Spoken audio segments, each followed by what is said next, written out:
Good morning. जिनोमिक्सच्या हेडिंगच्या under आपण त्याचा मिनिंग वगैरे ऑलरेडी डिस्कस केला आहे. त्याच्यानंतर लास्ट लेक्चरमध्ये ह्युमन जिनोम प्रोजेक्ट त्याचं इंट्रोडक्शन थोडंसं आपण पाहिलं होतं, आहे की नाही. जिनोम प्रोजेक्ट म्हणजे काय असतं आणि याच्यामध्ये स्टडी कशाचा केलं जातं, एक बेसिक इन्फॉर्मेशन फक्त आपण पाहिली होती. आता ॲक्च्युअल जर आपण एक्झाम पॉईंट ऑफ व्ह्यू जर पाहिलं तर तुम्हाला विचारू शकतात की गोल्स ऑफ द HGP, त्याच्यानंतर right a short note on the HGP किंवा एका मार्कासाठी एक्सपांड HGP. तर असे व्हेरायटीचे क्वेश्चन्स तुम्हाला या टॉपिकवर येऊ शकतात. आणि तसंही पहिलेच बोललो आहे मी का या मॉलिक्युलर बेसिसचा हा जो लेसन आहे याला सब टॉपिकमध्ये डिवाइड केला. प्रत्येक लेसनलाच आपण डिवाइड करतो, की त्याच्यात DNA चा स्टडी आहे, प्रोटीनचा स्टडी आहे, एक्सप्रेशन आहे. त्याच्यानंतर तो लॅकोपेरॉनचा एक्झाम्पल पाहिलं होतं आपण, DNA फिंगरप्रिंटिंग आहे ना. तर तसाच एक जिनोमिकच्या अंडरमध्ये तुम्हाला ह्युमन जिनोम प्रोजेक्ट म्हणून पेपरमध्ये येऊ शकतं. आता ॲक्च्युली या ह्युमन जिनोमचा स्टडी करण्याची गरज काय, तर त्याचं थोडंसं आपण बॅकग्राऊंड पाहू. पण लक्षात घ्या, ह्युमन बिईंगमध्ये कोणत्याही प्रकारच्या ऑर्गॅनिझमची हेल्थ, कोणत्याही व्यक्तीची हेल्थ जर आपल्याला बूस्ट म्हणजे वाढवायची असेल किंवा मेंटेन करायची असेल, एक शास्त्र आहे सायन्समध्ये हायजीन. आणि याचं मिनिंग काय होतं, it is the science of the health. आणि हेल्थ मेंटेन करण्याकरता आपण स्टडी करत असतो दोन गोष्टींचा. पहिली गोष्ट असते ती म्हणजे डिसीज, बरोबर. आणि त्याच्यानंतरचा महत्वाचा मुद्दा असतो ट्रीटमेंट. हीच अशी एक फील्ड आहे ज्याच्या आधारावर सध्याही ह्युमन बिईंग किती सारे म्हणजे ह्युमन बिईंगचा सर्व्हायवल पिरियड वाढलाय, आपण जास्त काळ टिकू शकतो. All because of the treatment. Medical सायन्समध्ये खूप साऱ्या इम्प्रूव्हमेंट झालेल्या आहेत, खूप सुधारणा झाली आहे. आणि हे जे लेसन्स आपण स्टडी करून आलो, DNA आहे, जीन आहे, सध्या आपल्याला या जेनेटिक चॅप्टरचं सिग्निफिकन्स कळत नाही. पण तुम्हाला सांगू इच्छितो मी का सध्या आपण कोरोना डिसीजची इन्फॉर्मेशन घेऊन आलो. यावर सगळे सायंटिस्ट, सगळे एक्सपर्ट लोक व्हॅक्सिनच्या शोधामध्ये आहेत. आणि अजूनही 100% शुअर सांगू नाही शकत कोणी का this is the vaccine, this is the pure treatment on the COVID-19. मग आता हा स्टडी कशावर करतात, तो सगळा स्टडी कशावर असतो विद्यार्थी मित्रांनो, it is all on the basis of genetic material. समजून घ्या याचा स्कोप भावी आयुष्यामध्ये किती राहू शकतो. कारण ज्या ठिकाणी एखाद्या डिसीजला बॉडीमध्ये एखादा फॉल्ट आहे, जर तुम्हाला त्याचा फंडामेंटल, त्याचा बेस जर समजला, जेनेटिक लेवलला जर तुम्हाला समजलं का हा डिसीज का होतो, तर तुम्ही त्याच्यावर ट्रीटमेंट काढू शकता. आणि हाच एक व्ह्यू आहे सगळ्या जेनेटिस्ट जे लोक राहतात, एक्सपर्ट इन द बायोलॉजिस्ट लोक, त्या लोकांचा उद्देश हाच आहे की कोणतीही गोष्ट तुम्हाला बेसिक लेवलला समजली पाहिजे, बरोबर आहे. अशाच दृष्टिकोनातून तुम्हाला हे लेसन्स या नवीन सिलेबसमध्ये ऍड केले आहेत. ओके, म्हणून जिनोमिक्सला आपण चांगल्या पद्धतीने समजून घेण्याचा प्रयत्न करू. तर पहा, डिसीज आहे, ट्रीटमेंट आहे, त्याच्यानंतर जेनेटिक लेवल आपण त्याचे नॉलेज आपल्याला घेण्याचा प्रयत्न करायचा आहे. आणि अशाच कन्सेप्टवर डिपेंड एक टॉपिक तुम्हाला दिला सिलेबसमध्ये, that is human genome project. एक असा प्रोजेक्ट आहे ज्याच्यामध्ये एक सिंगल इंडिव्हिज्युअल नसून त्याच्यामध्ये मल्टीनॅशनल एक्सपर्ट इन्व्हॉल्व राहतात. एकापेक्षा जास्त कंट्रीचे लोक इन्व्हॉल्व राहतील आणि त्यांनी मिळून एक डिसाईड केलं. काय डिसाईड केलंय, their aim to determine all the sequences. Human genome project कसा अराईज झाला ते सांगून राहिलो तुम्हाला मी. ह्युमन जिनोम प्रोजेक्ट का तयार करायचा आहे, का स्टडी केलाय, तर त्याचा मेन उद्देश काय आहे, to determine all the sequences present in the human genome.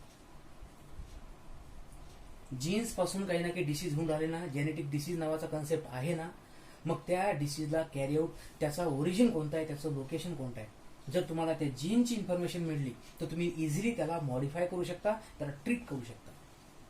Okay, म्हणून म्हटलंय की what is in by human genome project, it is the international project.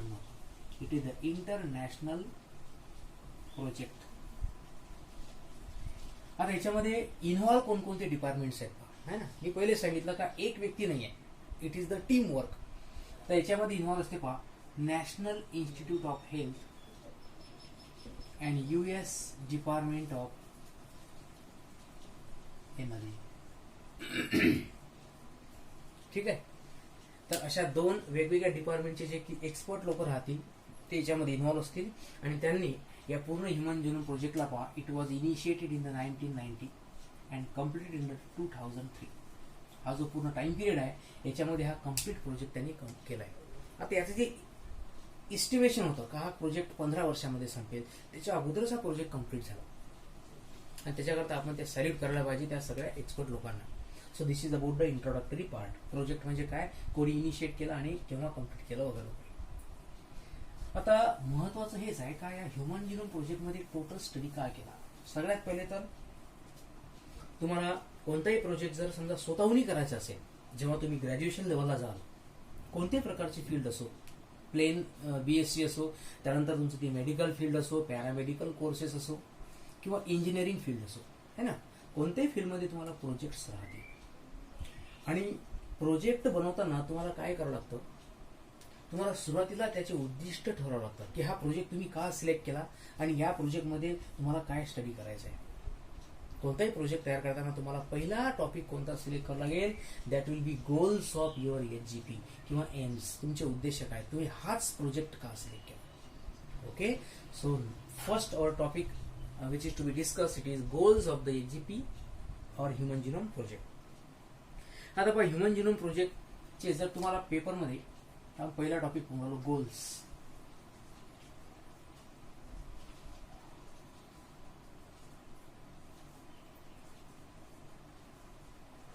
जर एक्झामिनेशन मध्ये तुम्हाला प्रायमरी गोल्स ऑफ HGP विचारलं तर लक्षात ठेवून घ्या, पहिला कन्सेप्ट तुम्हाला लिहायचा आहे दॅट इज मॅपिंग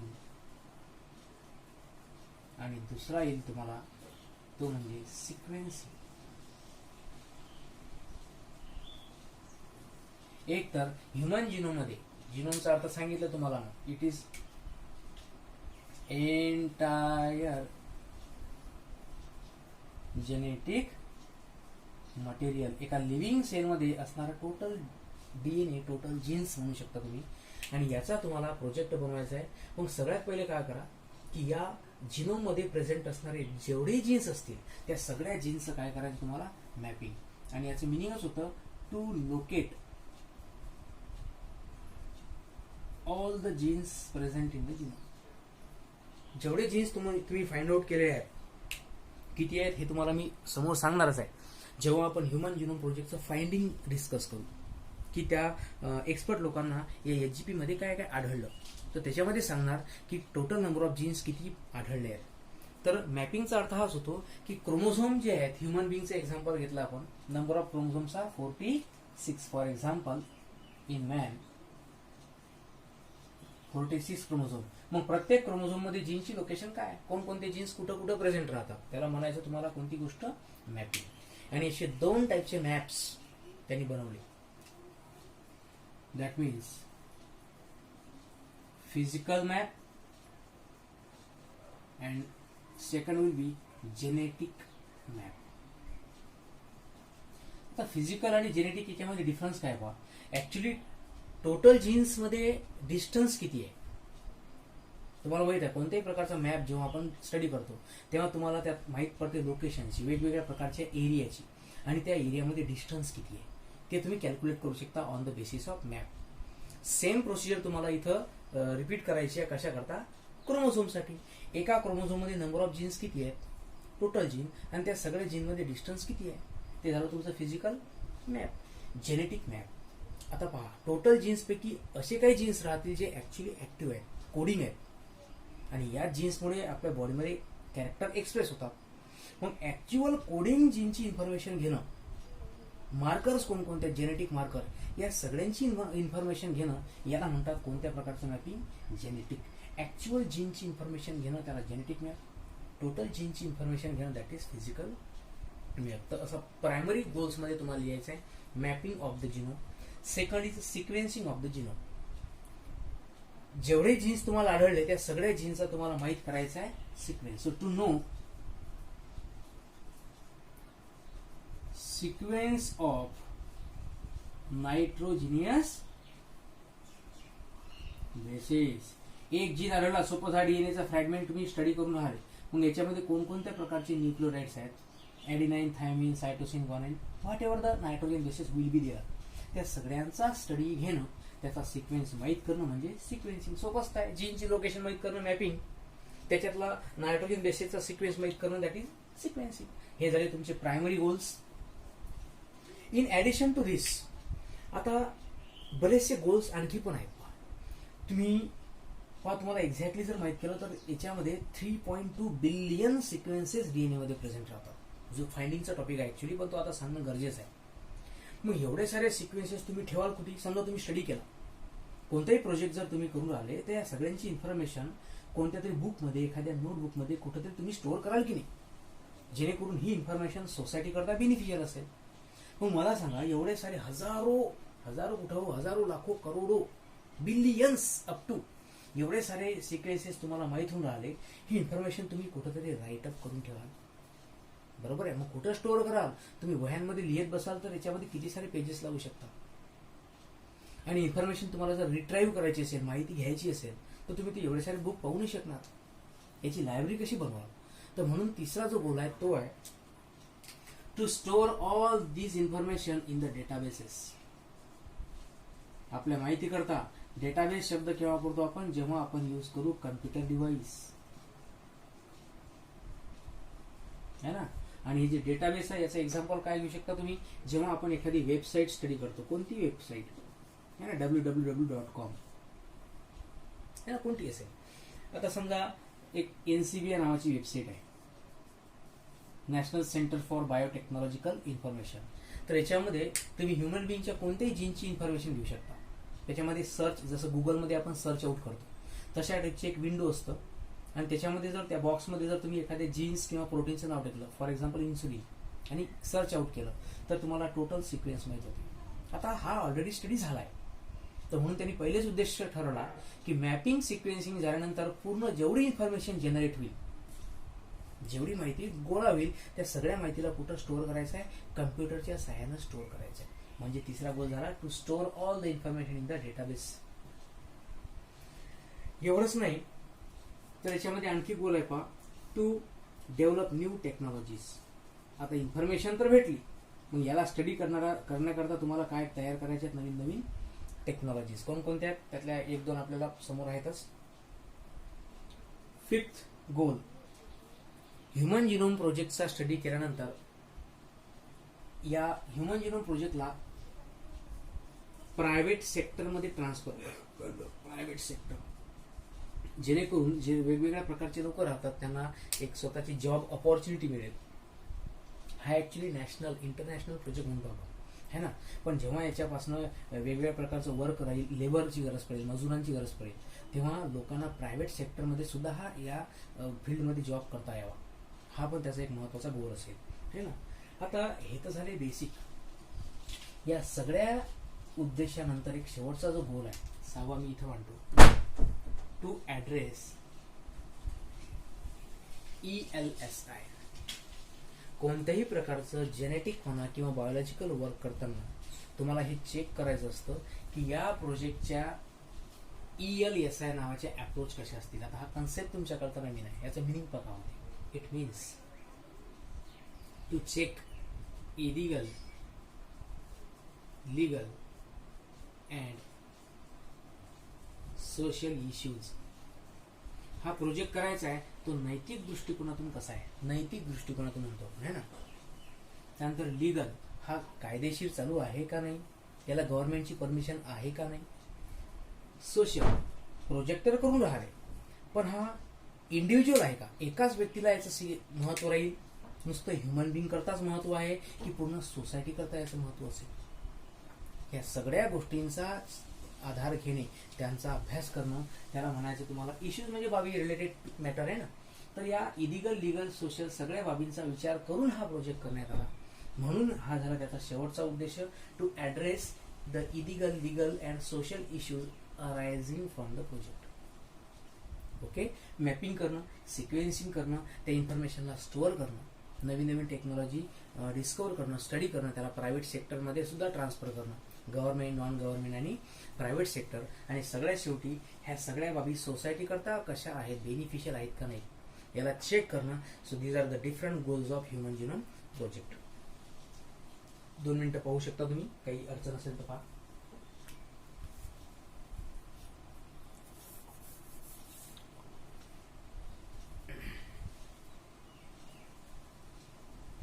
आता स्टडी करताना हे तर आपले गोल्स डिसाईड झाले, सगळेच्या सगळे गोल्स याच्यावरून ॲक्वायर केले जातील याची काही गॅरंटी नसते. But still every expert is getting trying. ठीक आहे, झाले त्याचे गोल्स. तुम्हाला हा 1 मार्कासाठी क्वेश्चन येऊ शकतो. Write down the primary goals किंवा गोल्स फक्त. त्याच्यानंतर पाहू आपण methods in the HGP. Human जिनोमला ट्रॅक करणं, त्याचा स्टडी करणं, याच्याकरता मेथड्स कोणकोणत्या वापरल्या आहेत. आता पहा, त्यातली पहिली मेथड आहे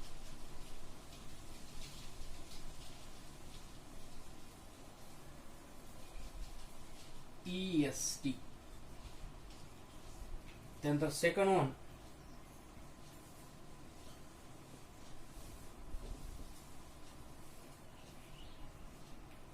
अशा टाईपच्या मेथड्स आहेत. काही लिंक लागते का आपली?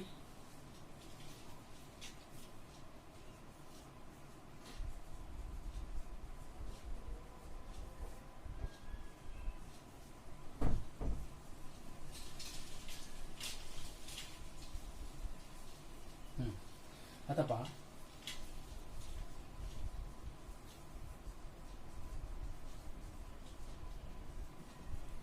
EST याचं मिनिंग होतं एक्सप्रेस्ड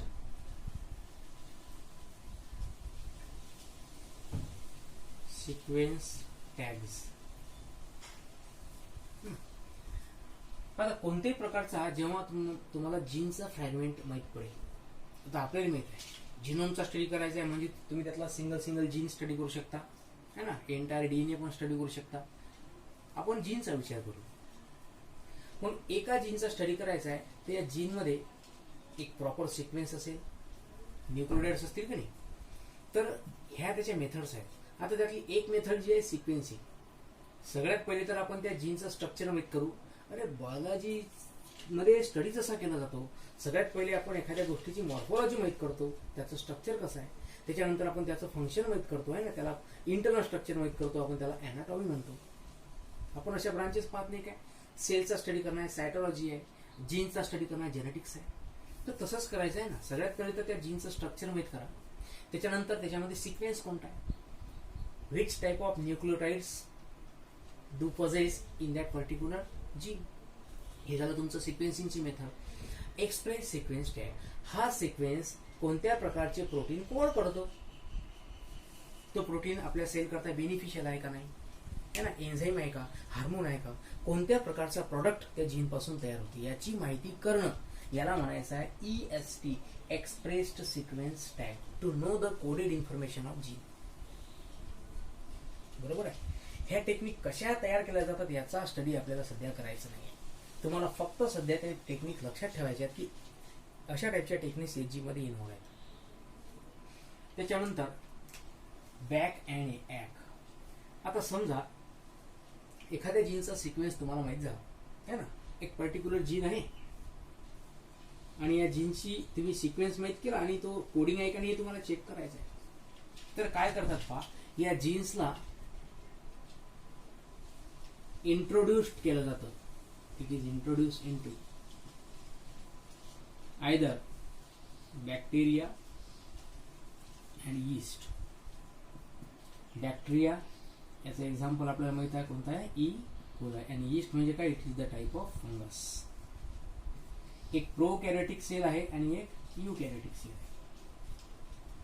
जीन ह्युमन बिंग्स आहे पण याला ट्रान्सफर केला आहे बॅक्टेरियामध्ये. आपल्याला माहित आहे बॅक्टेरियामध्ये क्रोमोझोम नसतात, बॅक्टेरियामध्ये असतो फक्त DNA. पण त्या DNA मध्ये आपण जीन कोणाचा ऍड केला, हा आहे ह्युमन बिंगचा. मग ह्युमन बिंगचा जीन ऍड केल्यामुळे बॅक्टेरियातलं जे जेनेटिक मटेरियल आहे त्याला आपण नाव देऊ शकतो क्रोमोझोम. कारण आपण ऍड कोणाचं मटेरियल केलं आहे, ह्युमन बिंगचं. तसं ईस्ट मध्ये, याईमध्ये प्रॉपर क्रोमोझोम नाही आहे कारण हे युनिसेल्युलर आहे ईस्ट.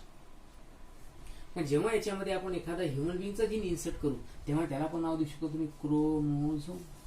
ओके.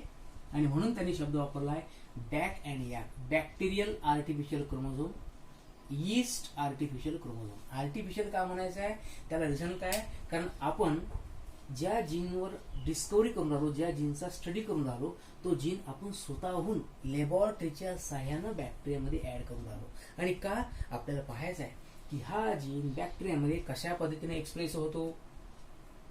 कोणताही जीन असेल तो सेलमध्ये इंट्रोड्यूस केल्यानंतर तो स्वतःला एक्सप्रेस करते आणि नंतर तुम्हाला माहित करेल की ऍक्च्युली त्याचं फंक्शन कोणतं आहे.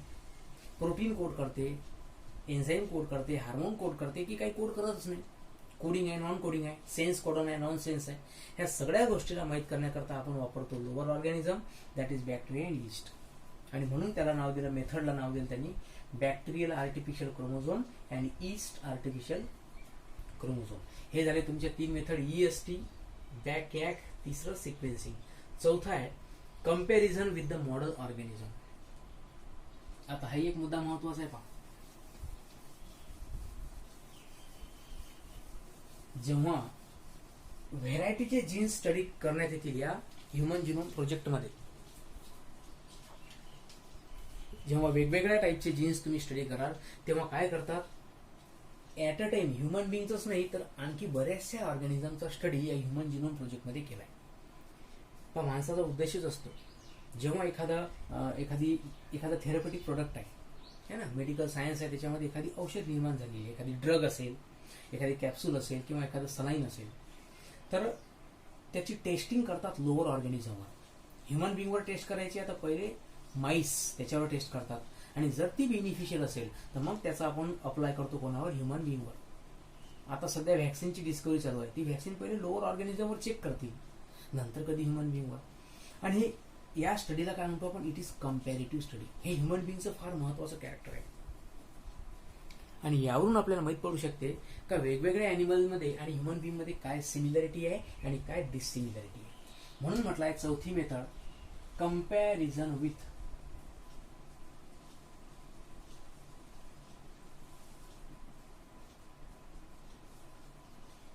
Model organisms. बरोबर आहे. आता काय करतात पहा, यात असे काही ऑर्गॅनिझम्स आहेत ज्याचा पूर्ण जिनोमचा स्टडी केलाय ह्युमन जिनोम मध्ये. आता ते कोणते आहेत, त्या सगळ्या ऑर्गॅनिझमची तुम्हाला एक लिस्ट देऊन राहिलो, ते तुम्ही लक्षात ठेवायची आहे आणि महत्वाची आहे.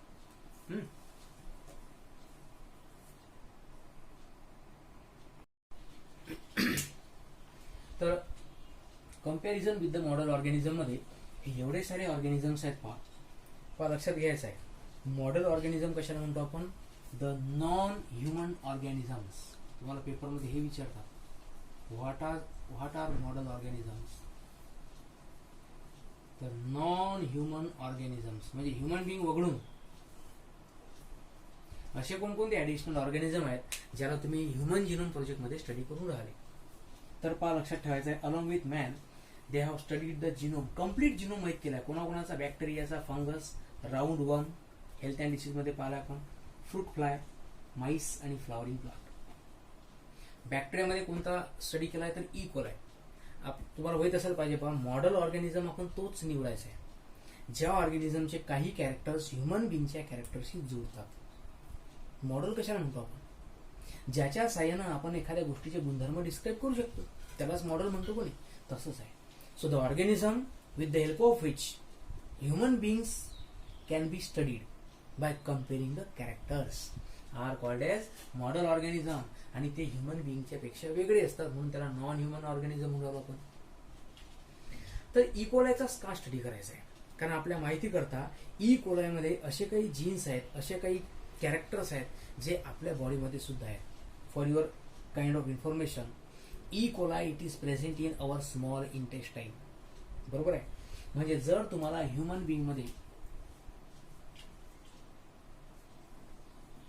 इंटेस्टायनल कॉम्प्लिकेशन्स, ज्या व्यक्तीमध्ये डायजेस्टिव्ह सिस्टमचे काही प्रॉब्लेम्स असतील आहे ना, शक्यतो स्मॉल इंटेस्टाईनचे, तर तुम्ही त्या सगळ्या गोष्टींचा स्टडी ई कोलायच्या सहाय्याने करू शकता. कारण ही सिमिलॅरिटी आहे ई कोलायमध्ये आणि आपल्यामध्ये. बरोबर आहे. तो आपल्याला डायजेशनमध्ये हेल्प करते. म्हणजे कदाचित या ई कोलायमध्ये ती प्रॉपर्टी आहे डायजेशनची, तर हे तुम्ही या ऑर्गॅनिझमच्या सहाय्याने स्टडी करू शकता. आणखी पहा, जे चिल्ड्रन्स राहतात त्याच्यामध्ये पहा, कोणत्याही प्रकारचं जेव्हा एक न्यूबॉर्न तयार होतो तेव्हा त्याच्यामध्ये डायरियाचे लक्षण आढळतात आपल्याला. मग त्या डायरियाला तुम्ही ट्रीटमेंट कसं कराल, तर त्याच्याकरता तुम्ही ई कोलायची मदत घेऊ शकता. ई कोलायमध्ये असणाऱ्या जीन्सच्या सहाय्यानं आपण ते कॉम्प्लिकेशन दूर करू शकतो. So it is able to reduce the infection of the diarrhoea in childrens and the infants. त्याच्यानंतर जे डायजेस्टिव्ह कॉन्स्टिपेशन आहेत, म्हणजे ज्यांना मुळव्याधचा त्रास वगैरे होत असतो, अशा लोकांना ट्रीटमेंट देण्याकरता ई कोलायच्या सहाय्यानं स्टडी करू शकता. तुम्हाला पेपरमध्ये विचारू शकता की why these organisms are use as a model organism. तर याचं एक स्पेशल तुम्हाला मी एक क्लास घेऊ, आपण त्याच्यावर लेक्चर घेऊ एक छानपैकी. तर सध्या तुम्ही एक लक्षात ठेवा सध्यापुरतं का लिव्हिंग ऑर्गॅनिझममध्ये ह्युमन जिनोम प्रोजेक्टमध्ये मॉडेल कोणकोणते आहेत, तर बॅक्टेरिया, फंगस हे त्याचे सगळे एक्झाम्पल्स आहे ना. याची डिटेल इन्फॉर्मेशन आपण नंतर घेऊ. आता हे तर झालं तुमच्या ह्युमन जिनोम प्रोजेक्टची इन्फॉर्मेशन. हा, या मॉडेल ऑर्गॅनिझमची माहिती आपण नंतर घेऊ. हे तुम्ही वाटल्यास नोट डाऊन करू शकता.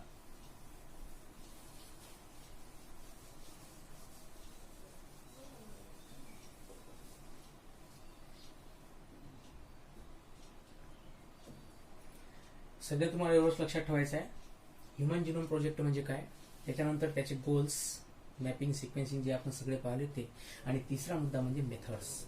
EST लक्षात ठेवा, सिक्वेन्सिंग, त्याच्यानंतर बॅक अँड याक. तर अशा टाईपचे टॉपिक सध्यापुरते लक्षात ठेवा. याचं बाकीचे जे मटेरियल आहे ते आपण उद्याला डिस्कस करू. कारण उद्याला तुम्हाला पाहायचं आहे मॉडेल ऑर्गॅनिझम्स म्हणजे काय, त्याच्यामध्ये एक्झाम्पल्स कोणकोणते आहेत, त्यांचे कॅरेक्टर्स कोणकोणते असतील, आणि नंतर या ह्युमन जिनोम प्रोजेक्टचे फाइंडिंग आणि अप्लिकेशन. ठीक आहे, सध्या एवढंच ठेवा. आता याच्यावर तुम्हाला घरी जाऊन होमवर्क काय करायचं आहे, स्टडी होमवर्क. या सगळ्यांचे ह्या टर्म, एक्सप्लेन दी टर्म्स.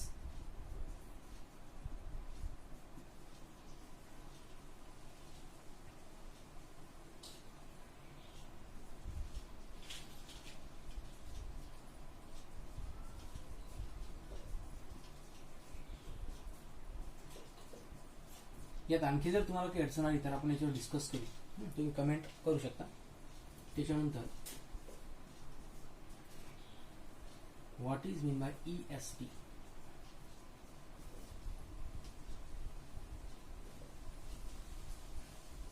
त्याच्यानंतर सिक्वेन्स. ठीक आहे, याच्यामध्ये सॅंगर नावाचा सायंटिस्ट आहे ज्याची तुम्हाला माहिती मिळेल इंटरनेटवर. तर एवढी इन्फॉर्मेशन तुम्हाला कलेक्ट करायची आहे. ठीक आहे, थँक्यू.